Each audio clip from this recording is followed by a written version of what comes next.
Hello everyone, আগের mini ভ্লগে আমি তো তোমাদেরকে বলেইনি যে আমরা আত্মীয়র বাড়িতে কেন এসেছি। তো চলো তোমাদেরকে বলে দিই, আমরা এসেছি আমার এক মাস্তুতো বোনের বিয়েতে। বিয়ের আগের দিন পৌঁছে গেছি বিয়ে বাড়িতে বিয়ে অ্যাটেন্ড করার জন্য।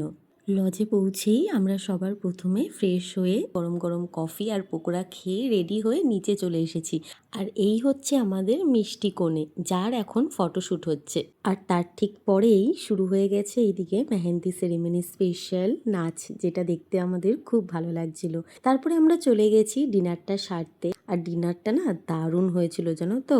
আর সবার প্রথমে তো বলবোই মিষ্টিগুলোর কথা। মিষ্টিগুলো যা বড় বড় ছিল না, খেতেও কিন্তু ঠিক ততটাই দারুণ ছিল।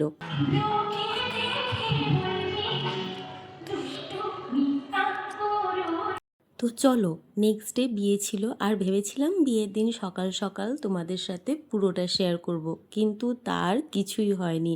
কারণ বাবিনকে নিয়ে খুবই ব্যস্ত হয়ে পড়েছিলাম। বাবিনকে সামলাতে সামলাতে না সকালে ঘুম থেকে উঠে জল সইতেও যেতে পারিনি। বিয়ে বাড়িতে সকালে টিফিনটা সেরেই চলে এসেছি মায়ের পিসি বাড়িতে, মানে আমার এক দিদার বাড়িতে।